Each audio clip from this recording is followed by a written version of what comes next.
राधे राधे। जय श्री कृष्णा। आपका मेरे चैनल पर हार्दिक स्वागत है। आज हम बात करेंगे अभिमन्यु की गर्भ कथा की। जब भी गर्भ में शिक्षा देने की बात आती है तब सबसे पहले अभिमन्यु की कथा याद आती है।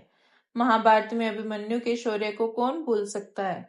बताया जाता है कि अभिमन्यु जब गर्भ में थे तब माँ सुभद्रा को अर्जुन द्वारा चक्रव्यूह भेदन की कला बताई गई थी, परंतु सुभद्रा को पूरी बात नहीं सुन पाई थी और वह सो गई थी।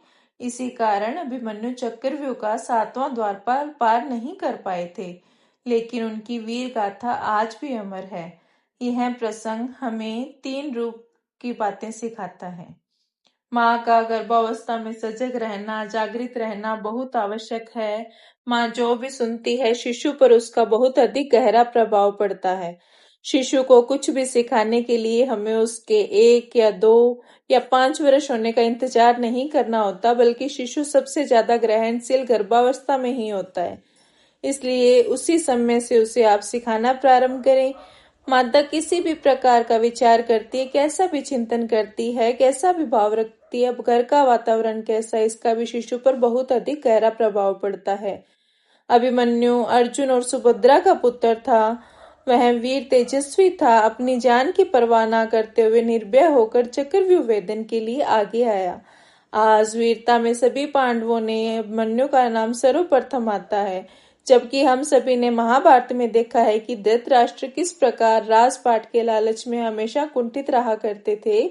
जब अंधे होने की वजह से के अपने भाई पांडु का राज्य अभिषेक किया गया, तब धृतराष्ट्र अंदर से क्रोध से भर गए थे और यही उनका क्रोध 10 गुना बढ़कर दुर्योधन में आया और वह भी राजा लिप्सा में गलत सही का भेद किए बिना बिना जीवन पर पांडवों के साथ षड्यंत्र करता रहा।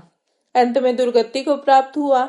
अतः हमारा पारिवारिक वातावरण जैसा होगा, माता के सम्मुख जिस प्रकार का चिंतन विचार बातें की जाएगी, शिशु उसी प्रकार के आदर्शों को लेकर जन्म लेगा।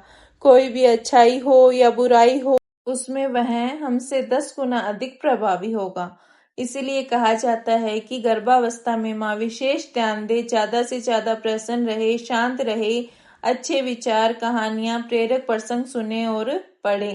परिवार के सभी जन भी इसका विशेष ध्यान रखें। माँ के सम्मुख ऐसी कोई भी बात ना करे जिससे उन्हें तनाव होता हो और गुस्से से उनसे कोई बात ना करे। इन बातों को ध्यान में रखकर एक श्रेष्ठ संतान की उत्पत्ति हो सकती है। आज यही शिक्षा हमें इस प्रसंग से लेनी चाहिए। अगर आपको हमारी ये वीडियो अच्छी लगी हो तो चैनल को लाइक और सब्सक्राइब करें, और अभिमन्यु की पूरी गर्भ कथा सुनना चाहते हैं तो कमेंट करें। हम आपको अभिमन्यु की पूरी कथा सुनाएंगे। ये तो हमने आपको ये बताया था कि अभिमन्यु से क्या सीखना चाहिए, और यदि आप पूरी सुनना चाहते हैं तो आप कमेंट करें।